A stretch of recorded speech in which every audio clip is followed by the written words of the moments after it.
He had 1,000 goats, 3,000 sheep, which he was shearing in Carmel. His name was Nabal, and his wife's name was Abigail. She was an intelligent and beautiful woman. But her husband was surly, or arrogant, haughty, and mean in his dealings. He was a Calebite. So, I want you to think about this. Here's a man who has been blessed with a tremendous amount of wealth. He has a lot of things at his disposal, a lot of resources. And yet, in spite of all the blessings that he has been given, he remains a cruel and arrogant person. You ever been around somebody like that? Like they're really arrogant, and they're full of themselves, and they're always telling you how great they are and how wonderful they are, and they're genuinely mean-spirited people. You ever been around somebody like that? How often do you want to stay around people like that?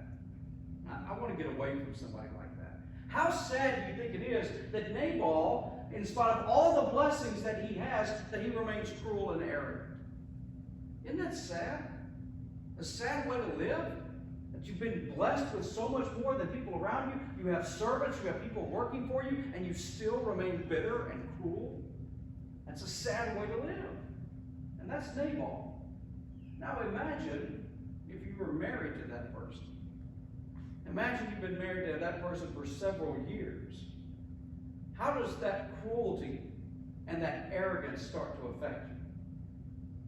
I don't know about any of you, but I think it would start to wear away on your spirit. I think it'd start to wear away on your heart being around somebody like that all the time, who's constantly arrogant, constantly cruel. But I want you to listen to Abigail's heart in this matter. Now, we know the story, and I'm not going to read all of this for the sake of time. But essentially, David has been out there with Nabal's servants, and they've been shearing sheep together, and David has actually been providing shelter for Nabal and for his equipment. So then David sends this message to Nabal, saying, hey, from your servant David, he issues a blessing. And he says, I've protected you, I've watched over your sheep shearers, I've made sure you haven't lost anything. So now if there's anything you have to spare, let your servant David have some of it. And Nabal, in typical with his fashion, he rebuffs David's servants and tells them, who is this son of Jesse? Why should I give you anything? A lot of slaves are running from their masters. And he sends them away. The servants recognize there's an immediate problem here, because these servants know who David is. They know the men that are with him. And they know this is a problem. And who do they go to? They immediately go to Abigail. They go to her because they know she will have a solution. Abigail will know what to do. And they bring this message to Abigail. And they tell Abigail what has happened. And Abigail immediately goes into motion. And she says, okay, I want you to set out some provisions, get everything ready, send it to David. And she gets herself ready, and she's going to go after them. She doesn't consult Nabal about this. She does not expect that Nabal can be reasoned with. Now, this would be an excellent opportunity. I imagine if you've been living with this cruel and arrogant man for all this time, and now he has made a serious error, and he's put his own life in jeopardy. This might be the time to take some supplies and get out of Dodge and let David do away with him, and you're finally going to be free of that person. That would be an excellent opportunity. But that's not what Abigail does. She goes to David, and I want you to listen to how she approaches David. Verse 23 of 1 Samuel 25. When Abigail saw David, she quickly got off her donkey and bowed down before David with her face to the ground. She fell at his feet and said, pardon your servant, my lord, and let me speak to you. Hear what your servant has to say. Please take no attention to my lord, to that wicked man Nabal. He is just like his name. His name means fool, and folly goes with him. I want to pause right here. I want you to see she takes responsibility for what has happened. Because she comes to David and she says, pardon me. Let me take the responsibility for this. Please don't pay any attention to anything Nabal said. You see, what she's doing here is she's saving Nabal's life. She understands David has 400 men with him. If David wants to, he will kill everyone and everything and take all the plunder for himself. Abigail is making this plea for her husband to save his life. Why would she make a plea to save the life of someone who is cruel and arrogant and has no doubt made her life difficult? Why would she do that? Why would she take those steps? It's because she fears the Lord. And we'll see this. Let's continue reading. And as for me, your servant, I did not see the men the Lord my Lord sent. And now, my Lord, as surely as the Lord, that's Jehovah, Yahweh, your God lives, and as you live, since the Lord has kept you from bloodshed and from avenging yourself with your own hands, may your enemies and all who are intent on harming my Lord be like Nabal. And let this gift which your servant has brought to my Lord be given to the men who follow you. You see what happens here? She's telling David, I am certain that your God is just as alive as I am certain that you are alive. Where did she get that from? Because she knows the Lord. She understands who he is. She has that reverential awe of him, that fear of the Lord. And she trusts in him. She has a respect for his sovereignty, because even though she doesn't like Nabal, even though she doesn't like this situation, she trusts that because the Lord has given Nabal to her as her husband, that she will be responsible with that. That she will love him and be the wife to him that she is supposed to be, not because Nabal is a great man, but because she fears the Lord. She respects who he is, and she respects his sovereignty. She understands she's not entitled to have a perfect marriage. She's not entitled to have a perfect spouse. She understands this is something the Lord has given her, and she's going to make the most of it. She is so certain about the Lord and who he is and of his life that she can make an appeal to Nabal. And listen how she sees Nabal's behavior. She sees it as a curse. She says to David, may all of your enemies be like Nabal. You see, because she has learned about the Lord, she learns that there's a better way to live. She understands there is a much better way to be than to be like Nabal, and she sees his action and his behavior as a curse. She looks at him with pity, and she says, how sad. How sad to be like Nabal. How sad to have so many blessings and have so much benefit at your life that you remain cruel and arrogant and mean-spirited. What a curse that is, to live your life and not have anything better. To live your life and receive so many blessings and not be able to enjoy them. To live your life and have people working for you and the ability to make a positive influence on people around you, and you're so bitter that you can't do it. How terrible to live that way. You understand she has that perspective because of her relationship with the Lord. You see, the Lord has protected her heart all of these years of living with Nabal.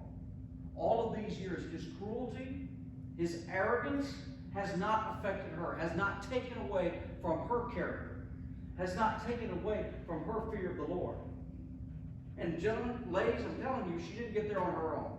That was because the Lord protected her heart. Because the Lord kept her shelter under his wings.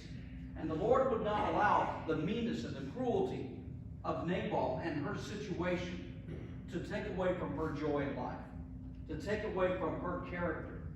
And it is that character of hers that David sees.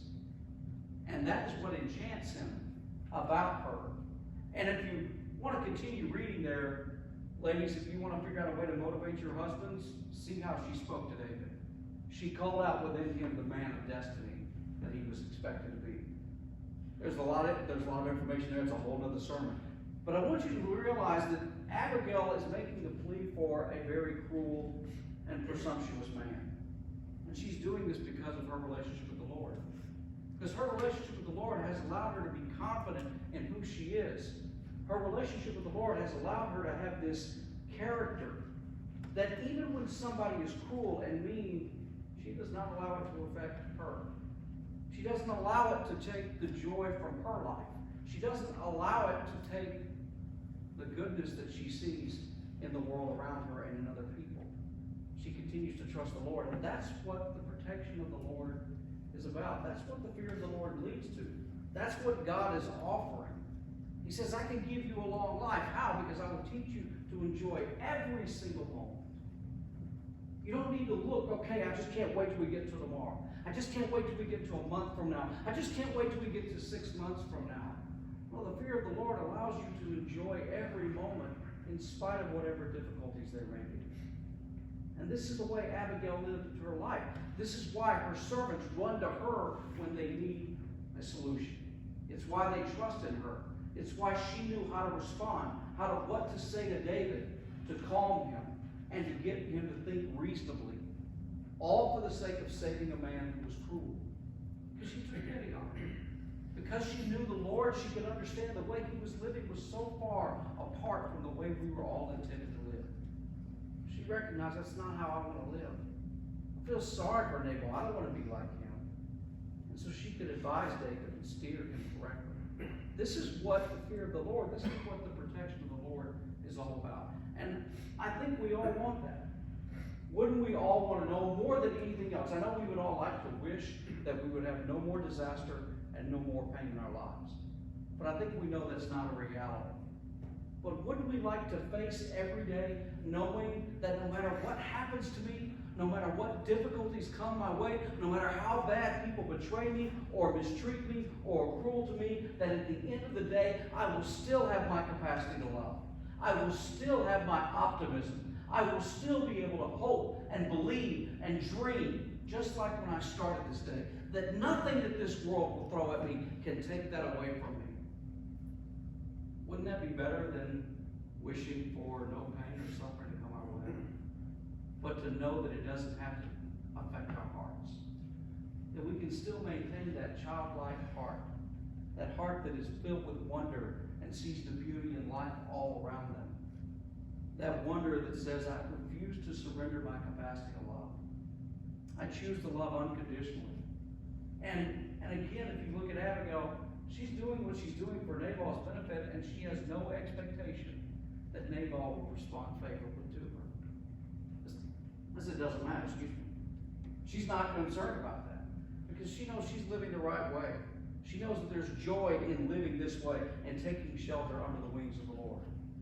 And regardless of whether people respond differently to her or not, she knows she's not going to give up who she is because the Lord is protecting her heart. And that's what we all should long for. I don't know what challenges you're going to face today or this week.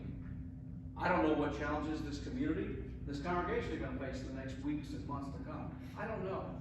But what I would hope for every one of us is that we would take solace in the Lord, that we would take shelter under his wings so that no matter what happens to us, we don't become bitter.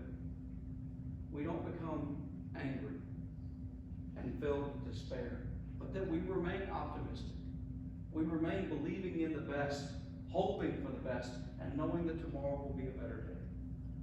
That's what I want for every one of us. That's what I want for my children. That's what I want to live our lives. Is that so that we can deal with all the things of the world and not lose our capacity to love, not lose our capacity for optimism and hope and our love for one another. That's what the fear of the Lord promises to protect us from. Promises to guard our hearts and allow us to live life and not allow life to take its toll on us, but to maintain that beauty and that wonder and all the things that our hearts were created in the image of God. But let's